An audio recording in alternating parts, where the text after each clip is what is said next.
Lepo pozdravljene, spoštovane gledalke, cenjeni gledalci. Na obisk smo se povabili k Velenjčanu Slavku Hudarinu, kot smo zapisali v naslovu, veteranu vojne za Slovenijo, ampak njegova kariera vsebuje še veliko drugih vsebin in projektov. Lep pozdrav, Slavko. Lep dober dan, dobrodošli. In hvala, da ste nas sprejeli v svoj dom. Velenjčani vas poznajo kot Slavka Hudarina, uradno ste pa Alojz Slavko Hudarin, pa niste edini Alojz Slavko Hudarin. Ne, uradno sem Alojz Hudarin. Mi prihajamo iz Zasavja, iz Trbovelj, tam sem se tudi rodil. In tam sta Alojz Slavko praktično imeni, ki se uporabljajo enako vredno, in od malega so me starši in tudi stara mama skozi klicali Slavko. Tako da je zanimivo, da sem celo osnovno šolo naredil z imenom Slavko. Ko sem se šel poupisati v srednjo šolo, sem dobil pa izpisek iz matične knjige, sem povedal, da tam piše, da sem Alojz. No, in zdaj nobeden se ni pritožil, da nisem zakončal osnovne šole, ampak malo komično izpadlo vse skupaj. Kako vas je mogoče zaznamovalo Zasavje? Ker je to eno tako pač posebno območje. Moja soproga Nada pravi, da predvsem po narečju, kdaj uporabim tudi kakšen sočen izraz Zasavja, drugače se pa že počutim od nog do glave Velenjčana. Tu smo že od 53. leta in Velenje je moj kraj, moje mesto. Kakšno je bilo otroštvo, kako bi rekli? Jaz mislim, da pretežno vseh nas, ki smo v tistih časih odraščali, je bilo lepo, brezbrižno. Zadeve so se pač odvijale tako, da smo že od malega bili samostojni. Vem, da tudi potem sem samo, ko je bilo kosilo, je mama prišla na balkon bloka in poklicala, in smo otroci potem šli domov jesti in zopet ven v naravo, v gozd. Mi smo stanovali v zgornjem delu Velenja na Šlandrovi in tam zraven je takoj bila tudi rakova goša, smo rekli, in potem poseka in to. In smo pretežno preživljali in se igrali praktično v gozdu. Ste se s kakšnim športom ukvarjali? Ja, kasneje zagotovo. No, oče je bil nogometaš in nogomet. In je bil tudi Alojz Slavko Hudarin? On je bil samo Alojz Hudarin, ja. Pa so ga tudi ves čas Slavko tudi klicali. Tako da. Ja, moja dva športa pretežno nogomet in kasneje rokomet, s tem, da sem imel pa možnost, da sem se nekako seznanil z vsemi športi in od odbojke do tenisa, do seveda plavanja je osnova, atletika tudi, ampak nisem tu tekmoval. V tekmovalnem delu sem bil samo v nogometu in pa rokometu kasneje. Torej je bila ponudba velika že takrat, ne? Ja, zagotovo, pa tudi to je bilo za tisti čas nekako kar pravilo. Ko se je eden od kolegov ali kolegic vpisal v en šport, smo nekako vsi skupaj bili cela skupina, pa potem v druga, no kasneje, potem se je pa prišlo do selekcije in do odločitve. Kako ste zašli v rokomet? Verjamem, da zdaj le mnogi naši gledalci ne vedo, da ste bili rokometni trener in to ženske ekipe. Ja, tudi nekako sta nogomet in rokomet nekako me sporedno spremljala. Nogomet sem bil prišel do mladinske ekipe, oziroma bili smo že kandidati za prvo ekipo pri Rudarju. Nekaj teh smo že odigrali, ampak istočasno sem pa se branil. Bil sem vratar pri rokometnem klubu Velenje in nekako vsaj po ocenah drugih mi je nekako pač to kar šlo in potem sem seveda ostal na rokometu. Za nami seveda so pa imeli termin tudi dekleta. Te je pa trenirala moja soproga Nada. In potem smo se cele dneve videvali ob jezeru na igrišču. V začetku smo celo se igrali na lešu, povaljenem seveda, ne. Potem, ko je prišel asfalt, je bilo to nekaj zelo posebnega, ne. Ja, potem smo pa prišli do tega, da seveda, če hočeš postati trener, moraš hoditi na izobraževanja, vsakoletno potrjevati licence in tu smo potem že kar kmalu tudi z Nado skupaj hodila po Sloveniji, kjer so bili te seminarji in potem izpiti. A je res en poseben izziv ženske športe voditi? Zagotovo ne smeš biti tako direkten, pa tudi moraš verjetno včasih se malo zadržati. Dekleta, ki smo jih imela v ekipi, so bile izjemna, prizadevna. No, ampak tudi Nada je ustvarila kar eno močno obliko povezanosti, sodelovanja. Mi smo celo v tistih časih imeli organizirano, da po treningu, če kateri od deklet v šoli ni šlo najboljše, smo pomagali, ali pa kot dekleta ostala in Nada, da so se učili, da so naredile naloge. Tista, ki je imela slabe ocene, ni smela prihajati na trening, tako da je bilo kar odgovorno, tako da, ampak danes vidimo, da smo počela dobro delo in še danes se srečujemo z veseljem, spominjamo na nekatere dogodivščine, ki smo jih seveda skupaj preživeli. A ste tudi v kino hodili skupaj? Temu se zdaj reče sodobno team building, nekaj v tem stilu? Ja, tudi smo imeli v določenih vikendih smo šli ali v kino, ali pa smo imeli tudi kakšen kratek izlet, tako da smo gradili ekipo oziroma temu bi rekli eno zelo močno povezanost in kot sem že dejal, se to potem tudi na igrišču poznalo, saj smo v tistih časih potem dosegli tudi vrhunec tistega časa, da smo se kvalificirali v drugo zvezno ligo. Zvezno jugoslovansko takrat še, ja. Ki je bila kar močna. Absolutno. S tem, da smo se pa potem kar kmalu seznanili, kako potem tečejo ta prvenstva in tekme, tako da na tujih igriščih v Srbiji, Vojvodini ni bilo variante, da bi zmagali. Nekdanje igralke pravijo, da ste se veliko smejali, da ste bili strpni, vztrajni, pravični in pa taka zanimiva oznaka nikoli hinavski. Ne, moraš biti tak, kot si, to sem že jaz po osnovi človek, ki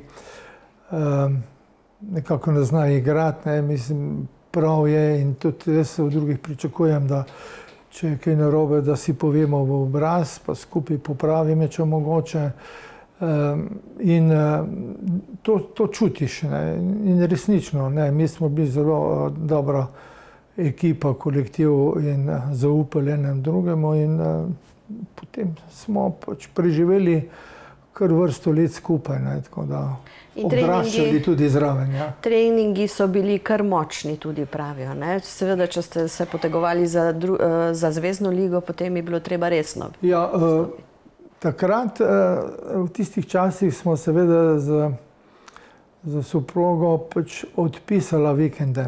Med tednom so bili treningi, sobote, nedelje, potovanja in tekme. Tako da ena ali druga, ampak smo se odločili za ta način življenja, ki je tudi naju izpopolnjeval in smo uživali zraven, čeprav se včasih tudi jeziš, ampak tudi tega ne smeš preveč pokazati igralkam, ker potem tudi morala kot ste rekli, pri dekletih je treba biti zelo čustvena in je treba drugače pristopiti kot pri fantih. Lahko rečeš kar kakšno ostro besedo. Zaupajte nam še, ste soprogo spoznali tako v telovanju oziroma pri športu, ko ste se srečevali ali že kaj prej? Ne, moram priznati, da je bil šport tisti, ki naj je povezal. Mi smo se sicer na videz že poznali, ampak potem smo seveda skupaj nadaljevala priprave, doma treningi, planiranje, razne vaje. Imeli smo tudi povezave z drugimi klubi, tudi iz bivše Jugoslavije. Včasih je Banjaluški Borac prihajal na priprave v Velenje in tam smo spoznali kar nekaj izjemnih ljudi, tudi recimo Arslan Nagić, vratar, nam je potem podaril svoje knjige, ki jih je pisal v šoli rokometa in to. In tako smo nabirali. Kasneje sem pa za eno leto bil tudi jaz preko Vegrada, kjer sem bil najprej zaposlen po šolanju, tudi v vzhodni Nemčiji, v Berlinu. In tam sem preko znancev prišel tudi v njihovo veliko univerzitetno knjižnico in tudi ta šport in sem tam kar nabavil nekaj literature vzhodno-nemške o športu, predvsem pa o rokometu, ki nama je kar koristila. Zanimivo je bilo. Ja. Torej, vaša prva služba v Vegradu, ampak greva verjetno še malo nazaj, ker takrat je bilo treba odslužiti tudi vojaški rok, ne? Res je. Sem videla, da ste bili v Bileči. Kaj je bila Bilača v tistih časih? Ja, ne vem po kakšnem ključu, ampak ja, mene so pač tu na oddelku za ljudsko obrambo v občini poklicali in so rekli, ja, ti bo šel pa v Bilečo, ne. Nisem imel pojma, čeprav pol kasneje, ko sem kolege spraševal, kje je kaj, ne, je to bilo pač rečeno, da je to kar zahtevno vojaško izobraževanje, nekako primerljivo v tistih časih s tem ameriškim West Pointom, tudi ko imajo podobno izobraževanje za takrat oficirje oziroma častnike. Ja, in pot me je potem peljala v Bilečo in tam smo pa utrdeli in se tudi pravzaprav navadili tudi na neko dosti odgovorno in samostojno življenje in to disciplino, ki mi je kasneje kar koristila. Se pravi, niste sami želeli kakšno kariero vojaško v tistih časih, da ste pač za to se odločili? Ne, v tistih časih nismo o tem razmišljali. Vedeli smo vsi, da nas čaka pač služenje vojaškega roka, ki je pač po zakonu opredeljeno. Kolege so pač pošiljali na različne, verjetno so nekje bile izkazane potrebe tudi po tovrstnih kadrih, pa takrat ne, niti slučajno nisem razmišljal, da bom naredil tudi neko kariero vojaško na tem področju. Ne. Koliko časa je takrat trajalo služenje vojaškega? Različno za diplomante oziroma za višjo in visoko šolo, mislim, da je bilo 9 mesecev, za srednjo je bilo leto pa pol. In takrat ste že imeli družino oziroma soprogo? Takrat ne, ampak malo zatem pa, ja. Moramo biti malo radovedni, a ne? Imate čin majorja. Kdaj ste ga dobili? Ja, čin so mi pa podelili po zaključku vojne za osvoboditev Slovenije 21 leta. Prej sem pač rastel. To je bil en sistem, ki je pač nadgrajeval glede na pozicije in funkcije, ki smo jih imeli po veljevanju. In vsaka enota, ki si je pač poveljeval, je zahtevala potem določen čin, ne, in da si tega dosegel, si imel dodatna izobraževanja. Jaz sem potem po mesec ali pa celo 2 na leto ali pa na 2-3 leta bil tako od Sarajeva, Beograda, Pančeva, Karlovca. In tako sem prišel od vodnika stažista, ko pač zaključiš, in potem, ko prideš v noto, si podporočnik, potem do kapetana prvega razreda, ko sem postal tudi komandant velenjskega bataljona rezervnega sestava. Se pravi, to govoriva še pred osamosvojitvami. Ja. In je bil takrat ta naš bataljon kar dosta poznan v slovenskem prostoru, ker so nas ocenjevali, da smo enih boljših enot, ker je bil vedno odziv okoli 90, celo preko 90, ko so nas upoklicali na orožne vaje, takrat napram nekim drugim enotam, tudi v širši regiji. Zato smo imeli potem, kar kasneje se je izkazalo, tudi kar nekaj preverjanj, ko prej nismo pričakovali. Preverjan strani JLA? JLA, mislim, zadnje veliko preverjanje, ki se je kasneje izkazalo, da je imelo svoj namen, je bilo marca 1991, ko smo dobili v Sloveniji edini generalno inšpekcijo vojaško. To je bilo sestavljeno 30 generalov iz Beograda, Zagreba, Ljubljane, Maribora in ostalih častnikov in so takrat dvignili del naše enote. Medva s poveljnikom Ervinom Prislanom, ki je bil poveljnik območnega štaba TO Velenje, smo bila potem takoj tudi na vezi. In vmes se je kar nekaj zgodb zgodilo, ampak mogoče to kdaj drugič bolj podrobno. Sam na koncu, ko smo zaključili to vajo in ko je bila dana ocena, zopet zelo pozitivna, smo čez nekaj mesecev zaznali, da je v Beogradu v reviji Narodna armija bila ocena, da slovenski narod ne stoji za svojim vodstvom, saj je bil ta odziv te enote, ki kaže neko razpoloženje do JNA. Ampak smo jih pač zavedli tako taktično modro. Kdaj ste vi osebno začutili, verjetno ste podpirali osamosvojitev Slovenije, predpostavljam, ampak kdaj ste začutili, da ne bo šlo to tako zlahka? Ravno tu,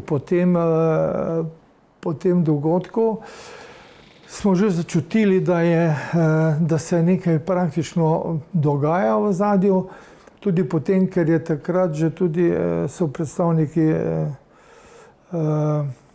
Jugoslovanske narodne armije pripravljali novo partijo znotraj vojske in nagovarjali, potem nekatere druge vsebine. Smo potem takoj po tem dogodku z Ervinom sedla skupaj. Vmes je pa že seveda se stopnjevalo tudi druge in tudi verjetno naše vodstvo na nivoju države in ministrstvo so verjetno te specialne službe, ki so pač preverjale stanja, ugotavljali, da so nekateri pojavi, ki kažejo na to, da se je potem potrdilo, ko so poskušali razorožiti realno obrambo, da so vzeli in seveda naš poveljnik Ervin Prislan je bil eden od 16 občinskih območnih štabov, ki ni dal orožja in so se potem ta orožje porazdelile na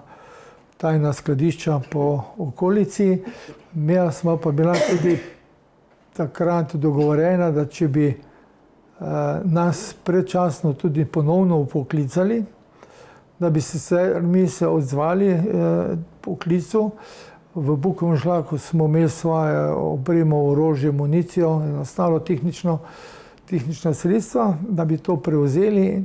Potem smo imeli pa že dogovorjeno neke tajne lokacije, da bi se mi kot enota razpršili na manjše oddelke enote in se pojavljali in poskrili pravzaprav orožje na drugih lokacijah, kar se pa seveda ni dogodilo. Med tem časom bi pa prišlo že povelje iz strani vodstva teritorialne obrambe, da smo poveljniki teh enot, rezervnih sestavov dobili čist posebne nove naloge in jaz sem tudi bil med njimi, ki sem dobil nalogo, da organiziram posebno enoto, odred za posebne namene Če smo prej imeli med 800 tudi 900 s pridanimi enotami pripadnikov, je bilo to maksimum 300 vojnih obveznikov, oziroma potem smo bili že teritorialci in potem se je izkazalo, da je resnično to, kar smo predvidevali, da bomo hitra, mobilna, taktična enota, ker bomo pač poslani na lokacije, ker bo pač potrebno zraven dodatno posredovati. Ne. Torej, posebne namene, kako so opredeljeni ti posebni? Samo to, kar ste rekli, mobilno oboroženi in podobno? Ja, zato mi nismo imeli določene neke lokacije, na kateri bi zasedli položaje in potem to branili skupaj z ostalimi enotami, ampak smo bili pripravljeni, da v nekem trenutku, če nekateri enot pač pride do konflikta ali pa so oceni, da je potrebno pojačati pač obrambne pozicije, da bi seveda takrat bili mi poslani na to lokacijo in potem odigrali svojo vlogo. Ne. Torej, uradno je bil to 891. odred teritorialne obrambe za posebne namene v sestavi 89. območnega štaba teritorialne obrambe Velenje. Če se pogovarjamo s pripadniki oziroma z veterani, ne, vedno povedo, eno so bile orožne vaje, pa tiste teritorialne zadeve, ne, ko so dobili pravo strelivo, ne, so pa pravzaprav vsi spoznali, da je konec heca. Kako se vi spominjate tega? Recimo, ko so vam rekli, boste šli tam, kjer bodo boji. Kakšni občutki so bili takrat, kakšni so danes? Ja, res je, v prejšnjem obdobju, ne, ko smo odigravali razne taktične zamisli, smo imeli vedno tudi neostro orožje, ne, in takrat seveda si mogel biti enako pozoren, ker tudi takrat lahko bi prišlo do poškodbe, ne, ampak ja, potem, ko se je razdelilo orožje in ko smo dobili pač ostro municijo, smo seveda se zavedali, saj jaz kot odgovoren, kot poveljnik enote, sem se čutil seveda odgovornega in vsa moja razmišljanja, tudi nadaljnja, ko so se odvijala, je bilo prvo, da pripeljem vse moje vojake oziroma teritorialce nazaj zdrave in žive, kajti to je največji uspeh vsakega poveljnika, da opraviš svojo nalogo in se vrneš v kompletni sestavi nazaj. Ne. In ja, prišlo je do tega trenutka, ko me je Ervin, mi smo bili drugače, naša baza je bila na Slimenu in zato smo tudi se nas pri imek oziroma naziv odred Sleme. Tako da so nas potem tudi prepoznali tudi v drugih okoljih.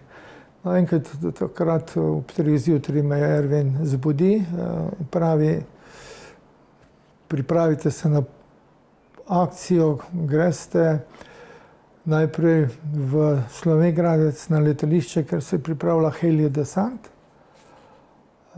To se je zgodilo tam ob 3, ob 4 smo bili že pripravljeni, potem mislim, da smo bili že ob 6 na položajih. En tak zelo turoben dan, tudi malo je deževalo. In že ko smo se peljali, že ko smo se odpravljali, ko sem pač upravil nek nagovor jim, da se je začelo dogajati in da obstaja velika nevarnost, sem poskušal najprej vsem dopovedati, da taktika helikopterskih ali kakršnikoli padalskih desantov ni v tem, da tako kot v filmu vidimo, se spušča iz pedalom. Predtem se naredi eno močno bombardiranje širšega prostora in takrat se mora vsak zavarovati sam sebe, zaklon poiskati, da ne pride, že takrat, ko eksplodirajo mine, napalm bombe in ostalo, takrat je pravzaprav tudi največ žrtev v prvi fazi. Ne.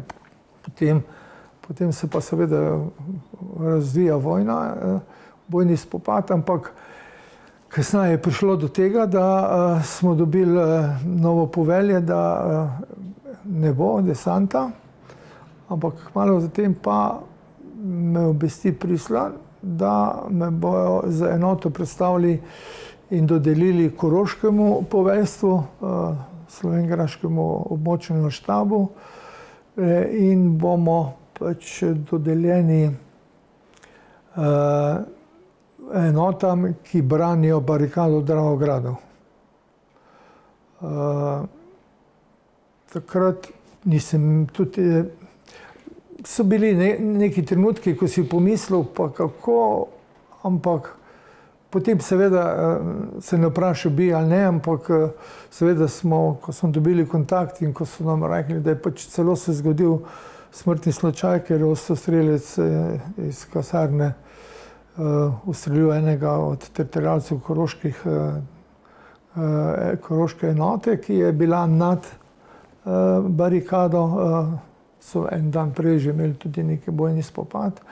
Je takrat prišlo pač normalno verjetno do šoka, tako poveljnika kot vseh, in so komplet enoto potem potegnili v zaledje in nas praktično postavili točno na lokacijo, kjer je bila ta kolona JNA, ki je imela pa seveda nalogo, da bi prišla do mejnih prehodov, ker to je bil osnovni cilj vseh napadov in dogodkov v Sloveniji, da JNA zavzame vsa mejne prehode in s tem prekine povezavo, dobavo tudi tako za gospodarstvo kot za vojsko, seveda iz tujine pomoč, in to Dravograd je bila tudi ena iz teh močnih lokacij. Malo nerodno, ko smo prišli gor, smo seveda takoj opazili, da je barikada postavljena na Mariborski cesti, to je izhod iz Dravograda, ampak nasproti kasarne. Tako da smo kasneje ugotavljali, ker smo spremljali dogajanje, da so si postavili žičnico in preko žičnice tudi hrano in tudi municijo, ostalo opremo dovažali. Ampak pa jaz sem bil potem tudi kar takoj poslan, da sem se priključil pogajanjem strani poveljnika območnega štaba Slovenjgradca in še nekaj svojih kolegov, da smo na rampi, ki je bila čez cesto, pristopili in se začeli pogajati o predaji in dopovedati, da seveda nima smisla in da tu naprej ne bojo šli, ker smo mi se odločili, da tega pač ne bojo mogli storiti. Ampak je zanimivo tudi to, da takoj, ko smo na nek način se predstavili, je vojaška obveščevalna služba JNA začela s pritiski na soprogo, na Nado, s telefonskimi klici in pozivi, da smo takrat tudi hčerko Tjašo dali stari staršem njenim na varovanje. Nada se je pa pač mogla malo prilagoditi tudi in potem spati na tleh ob zidu, tako da. Malo kdo, mislim, malo je v javnosti znano, da so pravzaprav bile ogrožene tudi vaše družine, a ne?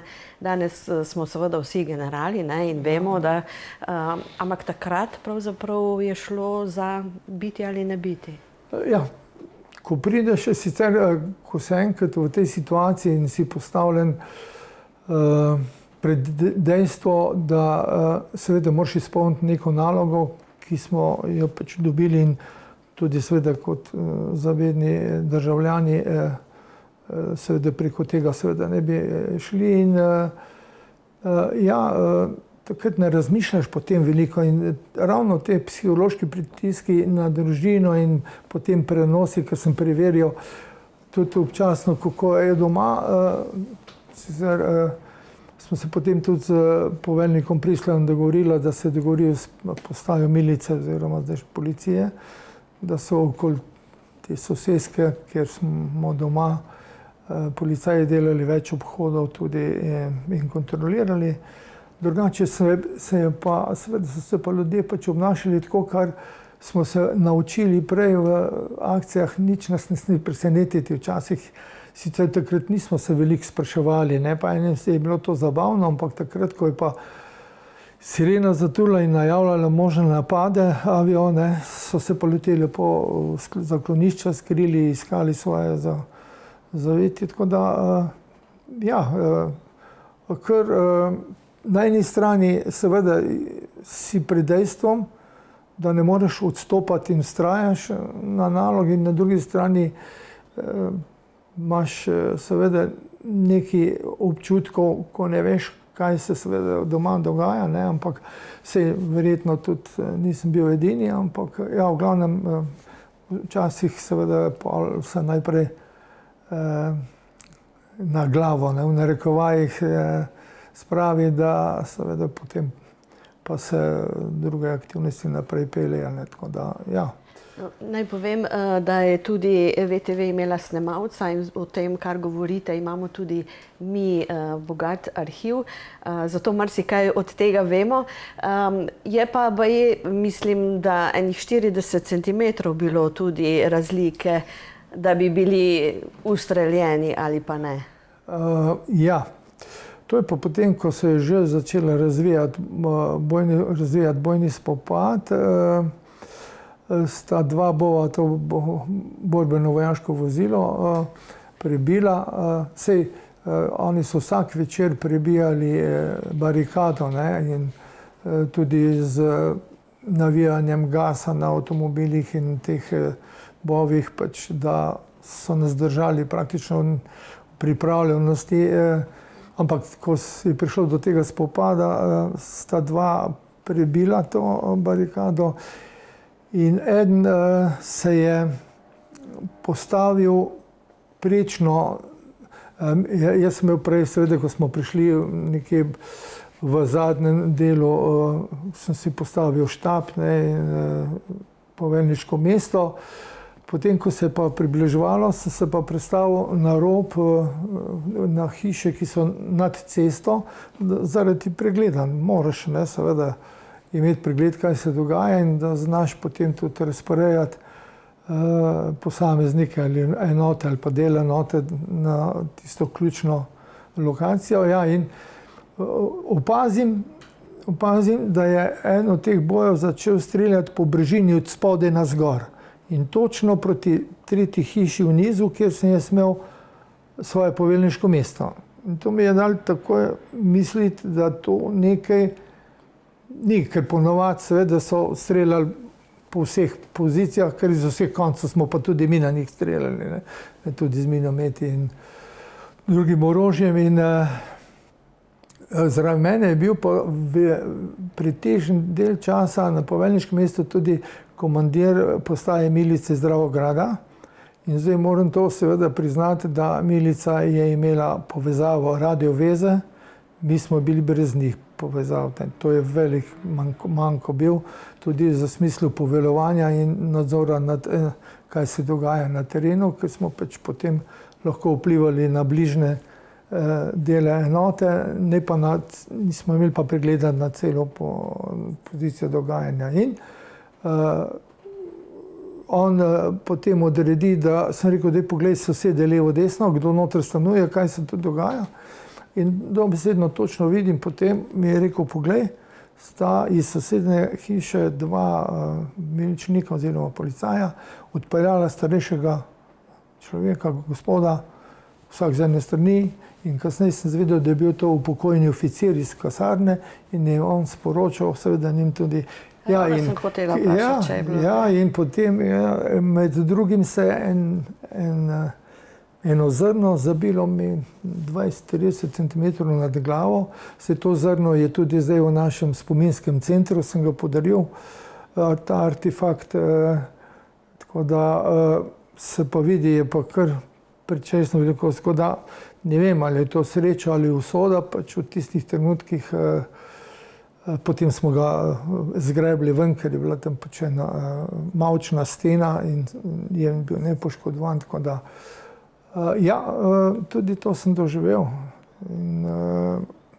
Ampak v tistem trenutku ne razmišljaš o tem, ker je pač udarjalo levo, desno, vsak za sebe smo pač tudi iskali zaklon, da smo bili kakor toliko zaklanjeni, tako da mi, naša enota, moja enota praktično ni imela ranjenega, razen na koncu, ko smo zaključili, ko je ob 9. zvečer že njihov sanitetni avto dajal sirene in lučke za pomoč in prekinitev, je prišlo potem zopet, smo se dobili na tej lokaciji pogajanja in se tudi opazil, da eden od dveh glavnih oficirjev je krvavel iz noge, je bil tudi ranjen in takrat je bilo potem sprejeto, da se prekine bojni spopad. Jaz dal tudi potem povelje svoji sanitetni službi, da so potem šli, ker smo imeli informacije, da so tudi ranjeni. Vsi so bili, ampak takrat seveda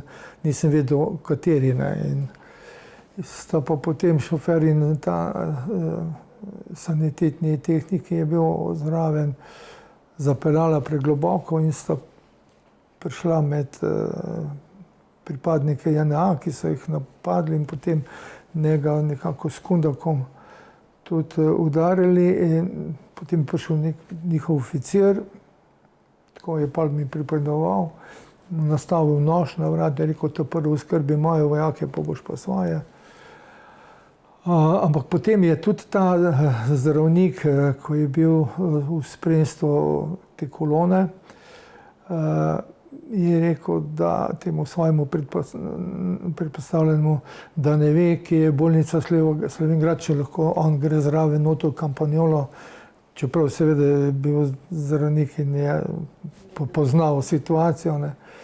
Tako da so njega potem tudi odpeljali v bolnico Slovenj Gradec. Jaz sem bil potem od 2-3 po noči potem v slovenjgraški bolnišnici, takrat je primarij Šičnik bil glavni, tam smo potem naredili tudi skupaj obhod ranjenih naših in njihovih borcev, tako da sem bil prepričan in potem smo naslednji dan mi dobili tudi povelje, da se vračamo nazaj na izhodiščno točko, na Sleme. Ko smo pa en dan gor bili, seveda bilo je nekaj stresov. Bilo je tudi primer, da ni bil pravi žučni zlom, ampak smo mogli 2 moja pripadnika prepustiti domov v oskrbo. Dobil sem pa jaz potem od predpostavljene komande, tudi od Ervina, da naj se vseeno še pripravljamo, ker se zna zgoditi, da nas bojo pa poslali na širši rajon Rogaške Slatine, tam je pa na meji med Hrvaško in Slovenijo prišlo do nekih konfliktov. To, če se kdo spomni, takrat tudi bilo preko javnih medijev obveščanja, da je ena skupina pač določenih iz Nemčije, Avstrije prišla se boriti proti Sloveniji in tam so potem tudi že neke bojne pline uporabljali. Ampak sreči potem je bilo rečeno, da so uredili in smo potem se mi razpustili. Vaši pripadniki vsi živi? Ja, vsi zdravi. Kdaj je bilo najtežje? Najtežje je bilo tisti prvi trenutki, ko prihajaš in oziroma na vse, kar sem v prejšnjih letih seveda dal skozi izobraževanje in te specialna izobraževanja, sem si predstavljal, kaj se lahko zgodi. Pa ne smeš to seveda niti kolegom v komandi, mojim kolegom zraven, ki so bili, niti vojakom preveč nazorno predstavljati, ker lahko pač deluje malo tudi na psiho, že vsi smo bili tako napeti. Potem moram pa povedati, da ko se pa začne bojni spopad, pa ostaneš fokusiran samo na to, sploh ne razmišljaš o drugih zadevah. Samo to, da ne bomo prepustili lokacije, na kateri smo, da zaustavimo, da imaš pregled in veš, da so pač tvoji pripadniki, čeprav smo enako bili odgovorni tudi do ostalih. Vse so drugi tudi prišli v te vrste, ker smo mi bili, tako da teritorialci iz Koroške, tudi čudoviti fantje, tudi potem policaje, tudi miličniki, tako da Tu je bila seveda neka izjemna navezanost, povezanost, čeprav me pa žalosti, da potem zdaj po tolikih nekih letih so pa razhajanja, ker eni zdaj po 30 letih hočejo nekako dokazati, da so bili oni tam bolj pomembni kot drugi in da so nekaj počeli. Jaz sem doživel to v Velenju, tudi nekaj primerov, ko so me ustavljali, ko smo se pogovarjali, pa mi je na dva tudi razlagala, jaz sem bil tudi v Dravogradu, pa sem ga pa malo poslušal, počakal, ko je nehal razlagati, sem ga pa vprašal, kje točno je bil, pa ni vedel povedati, pa je pa malo povesel oči, pa se mu malo mudilo naprej. Tako da ja, zdaj verjetno je nas več veteranov vojne za Slovenijo 91, kot nas je bilo pa takrat upoklicanih in smo bili res pripravljeni. Še sreča, seveda pravim, da ni bilo potrebno vsem. To, kar se je pol kasneje razvilo v Hrvaški in Bosni, je katastrofa. Ne? Tu so pa, ne vem, po moji oceni, pa ko sem se jaz izobraževal o vojaškem delovanju, na nek način podcenjevali. Ne? Da ti greš z oklopno kolono, motorizirano po cesti in to iz Maribora do Dravograda, ker na eni strani hrib, pa cesta, potem pa voda, pa nimaš svoje zaščite, pravilo je, da imaš potem mi smo rekli, pešake, ne, za varovanje. Ne, ampak so nas dobro izobrazili. Tako. In vaš čas pravzaprav ste se tudi vi izobraževali, ne? In vse je prav prišlo potem. Ja. Povejva to sodelovanje s policijo Milico takratno. Ne? To je res pravzaprav tudi prispevalo k tako uspešni osamosvojitvi, že pri skrivanju orožja, ne? Na tajne lokacije. Tu so veliko vlogo saj na lokalnem terenu odigrali tudi civilna zaščita in narodna zaščita. Narodna zaščita je bila tako neka specialna oblika organiziranja prebivalstva, ne, v obrambi in vse te strukture s policisti, teritorialna obramba in te dve tudi. Veliko so seveda tudi naredili tudi v delovnih organizacijah in v šolah, vrtcih, ki so tudi pripravljali svoje varovance na morebitne zgodbe, kot smo že prej omenila. Ta akcija Nič nas ne sme presenetiti, NNP, tako imenovani, je bil koristen takrat za vse prebivalce Slovenije. Vi ste tudi eden tistih, ki si najbolj prizadevate, ste si prizadevali, da se ohrani ta spomin na to osamosvojitveno vojno. Zdaj, verjetno časa nimava, da bi zdaj vse razložila, kaj ste počeli, ampak bili ste pobudnik in eden od ustvarjalcev, da rečemo, spominskega centra 91 v Velenju. Še prej sem bil pač eden od ustanoviteljev območne organizacije veteranov vojne za Slovenijo Velenje, potem še s ostalimi kolegi. Ja, kasneje je pa, mi smo kar malo žalostjo spremljali dogajanje, kaj se je v Sloveniji potem dogajalo po vojni za osamosvojitev. Dobivali smo informacije, sami tudi se pogovarjali, tudi v osnovnih šolah, srednjih šolah. Praktično že v polpretekli zgodovini so se malo učili, ali pa mogoče, kar se tiče v letu 91, pa skoraj nič. In potem, ko smo se na teh naših sestankih na predsedstvu pogovarjali, je prišlo do ideje, ki je takrat bila celo malo utopična, ne, da bi pa seveda poskušali predstaviti dejstva, ravno tudi zaradi tega, ker smo pa poznali tudi vašo arhivo, ne, in tudi drugih, tudi Slovenjgraška televizija je kar nekaj materijala pripravila. Več novinarjev je tudi bilo na terenu z vami. Gor so prihajali tudi nacionalni novinarji, ki so snemali in intervjuje delali z nami, ampak potem je padla ta odločitev in smo skupaj z policijskim veteranskim društvom pod odborom Velenje in pa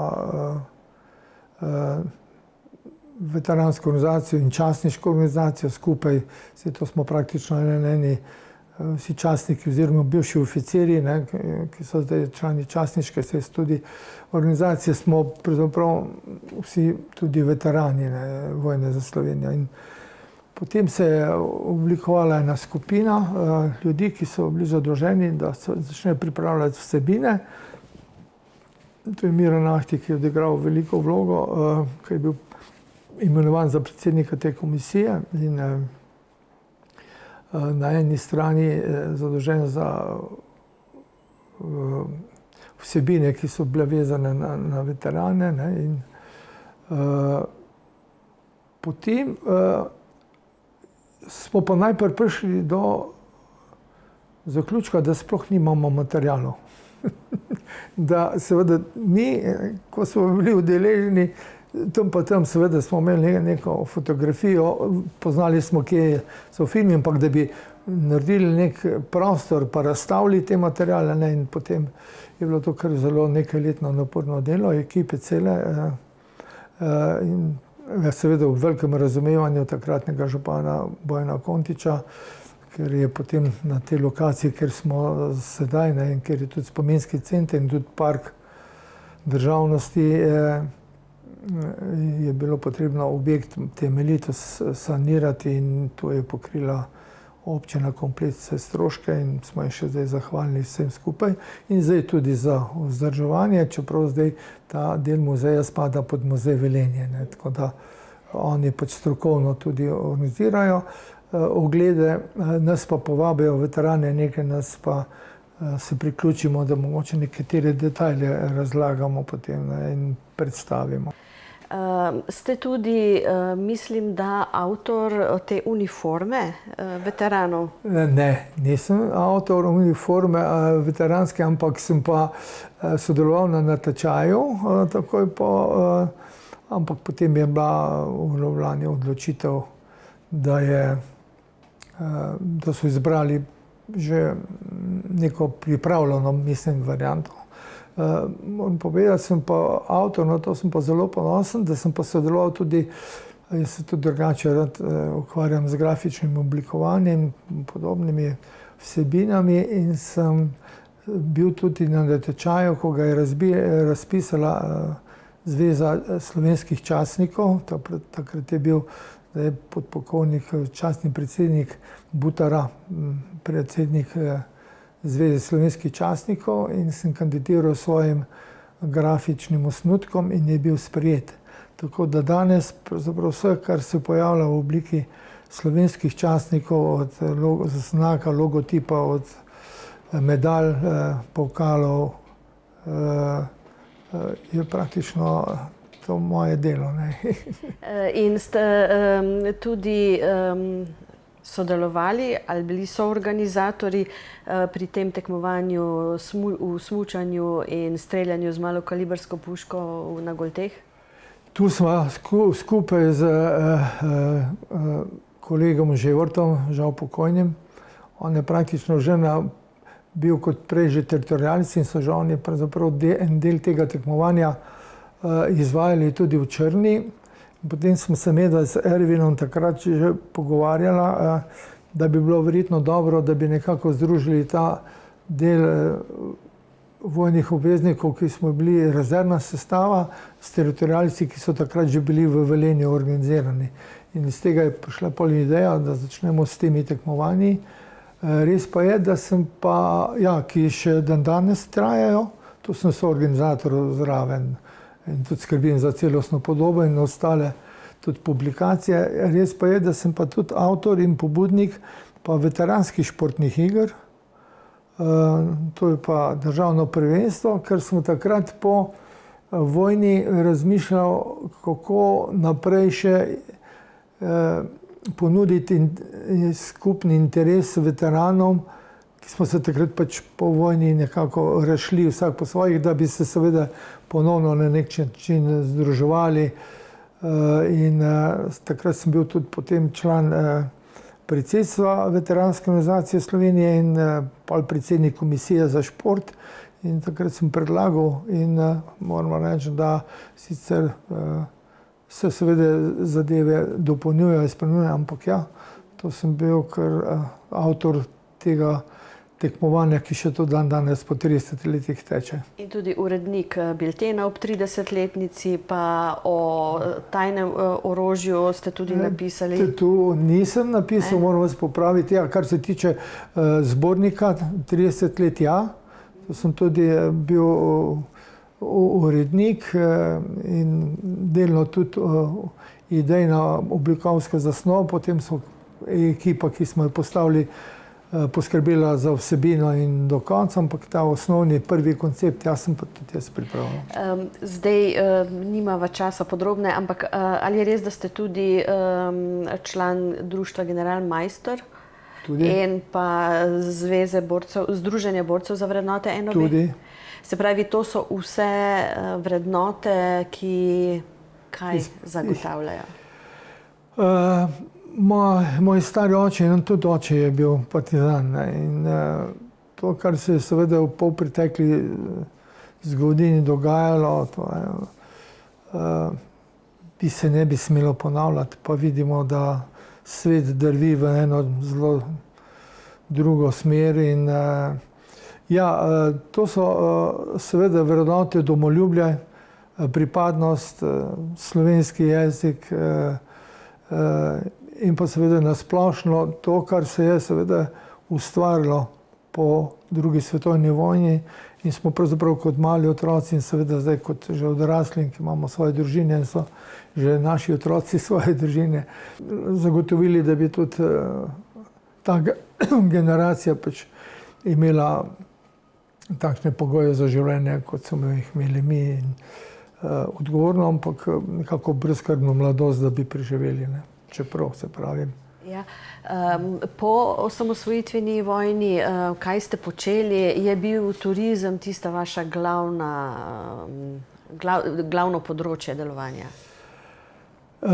Jaz sem bil ves čas že prej tudi zraven pri organiziranju večjih dogodkov v naši občini in tudi širše v Sloveniji, predvsem športnih.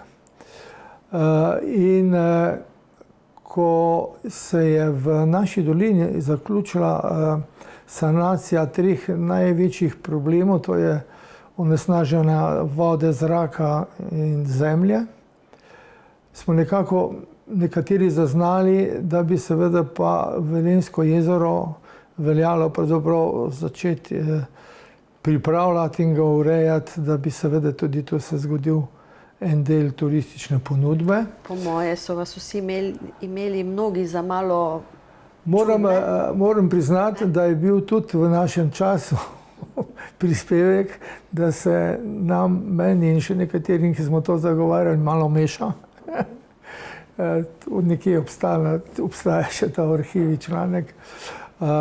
Res pa je, da nismo na vrat na nos leteli in smo si takrat, bi bil župan Srečko Meh, Bojan Kontič podžupan, se pogovarjali, da bi pa bil čas, da bi pristopili k profesionalnemu organiziranju turizma, čeprav takrat so že obstajala turistična društva. Samo to je volontersko organiziranje in seveda temu primerno tudi dogodki, ki so seveda del turistične ponudbe zagotovo vsakega kraja. Ampak nismo pa imeli neke institucije, ljudi, ki bi pa seveda se temu posvečali čisto profesionalno. In takrat je potem župan ustanovil projektni svet za razvoj turizma v občini in mene imenoval za predsednika. Potem nas je tu bilo notrnih 15 članov, ki smo začeli o tem nekako debatirati. Vsak teden smo imeli tudi sestanek. Potem smo se odločili, da ne bomo ideje zbirali iz ulice, ampak smo potem ena ožja skupina potovali po Italiji, Avstriji, Madžarski in si ogledali podobne primerne centre, tako da smo od tu črpali nekaj informacij. Zelo dobro, to je pa Šaleška gospodarska zbornica vzpostavila kontakte z županom in lastnikom Frajca centrom, to pred Gradcem. On sicer podobno je imel gradbeno podjetje in je izkopal prod in ta prod potem je seveda postale so kotanje in te kotanje je lepo obdelal in sta nastala dva velika jezera, kjer prihajajo še danes Gračani tja na oddih. In je bil tudi nekajkrat v Velenju in takrat je rekel, ne poslušajte, kaj vam bojo govorili. Če boste vi znali na tej lokaciji organizirati vsebine, s katerimi se bojo ljudje aktivno ukvarjali, torej čolnarili, takrat smo bili v glavnem surferji. Takrat še na začetku vem, da je imela voda pH 12, da ko smo malo padali v vodo, pa ko smo prišli ven na soncu, si se usušil, si bil skoraj bel od pepela, ker takrat je še bil posledica, da se je pepel direktno izlival v jezero. Potem, ko je prišli do sanacije zaprtega sistema in to se je pa dejansko jezero začelo samo oživljati. Zdaj bova rekla, vse ostalo je zgodovina, ne? To, kar je zdaj, je pa že... Odlična ideja in ekipe, ki zdaj delajo odlično in vsi skupaj poskušamo tudi nadaljevati to zgodbo. Ja. Vaša ideja je tudi sodelovanje objezerskih krajev, pa turistični podmladki. Ja, to zopet ena zanimiva zgodba.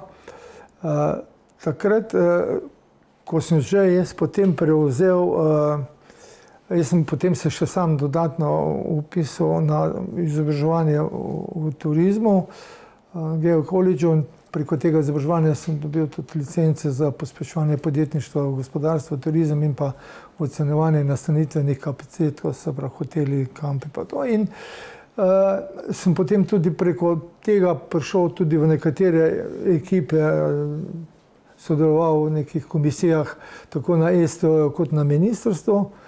In me je najprej seveda zbavilo, ko je obstajal turistični zemljevid Slovenije in sta bila na njemu narisana samo Bled in Bohinj kot jezera. In moram priznati, da sem se 3 leta ukvarjal s tem problemom, da so ob naslednjem ponatisu tudi pri Velenju, tako če bi pinkala, padla packa, črnila, zabeležili Velenjsko jezero.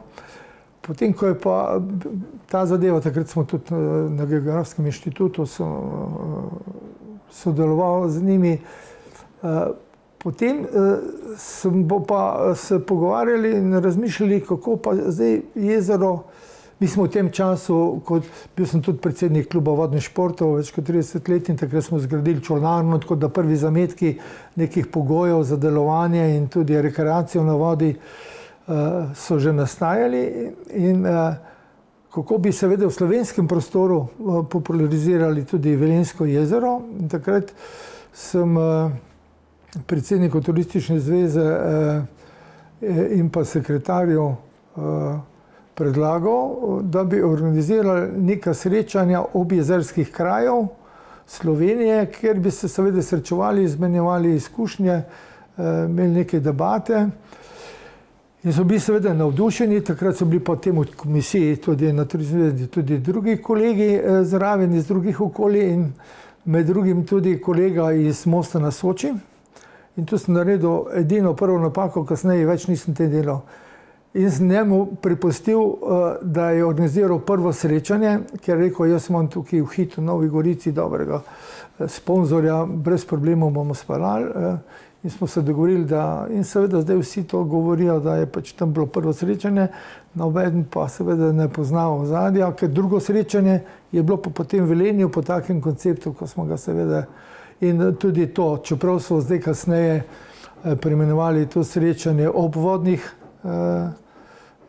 ne več jezerskih, ker seveda tudi takrat smo ugotavljali, koliko je obale ob jezerih in ob rekah bistveno 3-4krat več kot pa morske obale. In ja, to je tudi en projekt, zdaj je bilo ravno 30 let in moramo reči, da so imeli neke dogodke temu posvečene, ampak nobeden se ni spomnil, kdo je bil avtor tega. No, potem je prav, da mi povemo. Še eno področje bi omenila, čeprav bi morala pravzaprav že zaključiti s temle pogovorom, ampak pravite, da vas je zaznamovalo tudi prostovoljno delo popotresne obnove v Posočju. Verjetno vas je tisto tudi zaznamovalo. Ja, res je. Ko se je pač zgodila ta katastrofa po Sočiju, je takrat bil poziv iz ministrstva, da tisti, ki smo imeli primerno izobrazbo, ker jaz sem takrat, ko smo postavljali TIC v Velenju, prvi turistični informacijski center, razen Ljubljane, Maribora, mislim, da drugje še ni bilo. Sem naredil tudi poslovni načrt in vso dokumentacijo, kako naj bi to potem delovalo. In so nas pozvali, da če kdo želi, da se vključi in pro bono pomaga pač ljudem, ki so v tej stiski. Ja, in jaz sem bil v prvi skupini, 5 nas je bilo z to licenco, ki smo bili potem po Sočiju, Tolminu, in smo več kot teden od zjutraj do večera sprejemali oškodovance in z njimi upravili razgovor in potem sestavljali te dokumente, ki so pa služili kot podlaga za pridobivanje bančnih sredstev in tudi na razpisu za ministrstva. Ja, to kot prostovoljec pro bono sem tudi to čutil, da moram nekaj narediti za te ljudi in sem ponosen, čeprav se okoli tega nisem nikoli hvalil, niti razlagal veliko. Če se za hip še vrneva na turizem, danes ste tudi član turističnega društva Mozaik, da ne bi kdo mislil, da ste prenehali s tem. Ne, jaz ne samo član društva, ki je bilo oblikovano v mestni četrti Velenje Levi breg, vzhod, ampak sem še zdaj drugi mandat tudi predsednik sveta Zavoda za turizem Šaleške doline, kjer tukaj poskušamo aktivno sodelovati tudi in se seznanjati z vsebinami, ki jih odlično pelje ekipa pod vodstvom direktorice Alenke Kikec in ostalih. Nekaj kolegic, ki so bile že prej pri meni tudi na TIC-u. Saj pravijo, da ste vi vzgojili kar veliko generacijo teh ljudi, ki so pozneje prevzemali vodilna mesta po zavodih in uspešno delajo. Kar toplo mi je pri srcu, da tako rečem, ker to drugi pravzaprav trdijo, se tega nisem. Tudi v tistem času, ko sem vodil potem turistični informacijski center, sem navezal potem povezave z vsemi izobraževalnimi institucijami turističnimi v Sloveniji. In so iz teh tudi v Velenje prihajali dijaki in študenti na prakso, ali počitniško, ali med učnim procesom. In takrat smo pač mi tudi nekako dobivali tudi informacije, kaj se dogaja v drugih prostorih. Ja, tu za turistiko, s Portoroža na Bledu tudi. In iz tega izhaja tudi ena moja velika skrita želja, da bi naša šola za storitvene dejavnosti dobila en učni prostor, lokal odprtega tipa, tako kot imajo zdaj praktično v 5-6 krajih v Sloveniji. Se pravi, da idej imate še projektov tudi, pa se bom zdaj vrnila na vašo soprogo, ki je morala vse tole, da rečem malo grdo, prenašati, ampak vas je podpirala in vam je dala prostor in čas, da ste počeli vse to. Dva imamo srečo, da smo oba približno enaka. In soproga Nada je še danes zelo aktivna na področju izobraževanja, tako da in tudi je vključena v javni zavod Festival in še nekatere druge izobraževalne institucije, tudi na Ljudski univerzi. In smo kar koristno izkoriščala zdaj čas, ko je hčerka si ustvarila svojo družino in uživamo v tem. Uživamo v tem, da prenašamo svoje znanje in izkušnje na generacije, ki želijo to sprejeti. In imate seveda posebno delovno sobo, ki je polna projektov in seveda nismo mogli, da ne bi to pokazali. Verjetno so pa še projekti, ki se bodo še uresničili. Ja, temu se reče ustvarjalni nered, čeprav tu poslušam kar naprej kritike od soproge, da ga je pospravil in uredil, sam se ne da. Toliko je tega papirja, tako da res ja. Kaj bi še, če vas takole na koncu vprašam, na kaj ste v življenju najbolj ponosni, na dosedanjem, do sedaj? Najprej na družino, zagotovo, potem seveda na vse tiste, ki smo na nek način prispevali k današnji naši dragi domovini, pa da se vedno gibljem v okolju prijaznih, odkritih, dobrosrčnih ljudi, ker verjetno z drugimi ne bi znal komunicirati. Pa še ne bom čisto končala, ker ste pokazali še en spominek, ki ga imate. Kakšno baklo imate tamle na polici? Ja, v času olimpijskih iger v Sarajevu sem bil takrat, ne vem, sem bil takrat še SIS, to je samoupravna interesna skupnost za telesno kulturo, ali sem bil že ali bil takrat že tudi organiziran na Športna zveza v Velenju. Sem na eni od teh institucij predsednik in smo takrat tudi sodelovali kot cela Slovenija tudi pri sprejemu in potem prenosu bakle po Sloveniji do Sarajeva. In na skakalnem centru Velenje smo organizirali eno priložnost svečanost in takrat so potem meni organizatorji podarili to baklo, ki imam še danes kot izjemno lep spomin na čase, ki smo počeli to, kar smo počeli.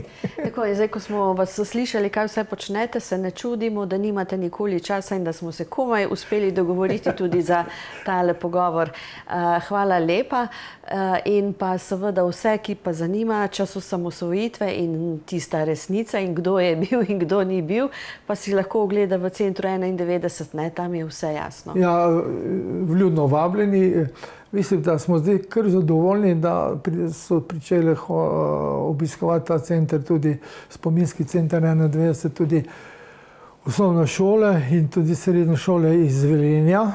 Moram reči, povedati, da takoj po vojni je bilo kar neko zatišje, neka distanca, pa se ne znam razlagati, zakaj, ampak zdaj ja, in tudi ogromno, moram se pohvaliti, prihaja tudi sorodnih organizacij iz drugih koncev Slovenije in vsi nam čestitajo, da takšnega centra, takšnega spominskega centra še ni v Sloveniji. Ja, tudi država nima, ne, ker se ne more zmeniti, ampak to je že druga tema. Ja, hvala lepa za pogovor in seveda srečno, uspešno še naprej in uresničite še veliko projektov. Hvala vam za prijaznost in lep dan. Tudi vam, spoštovane gledalke, cenjeni gledalci, hvala za pozornost. Lepo se imejte še naprej.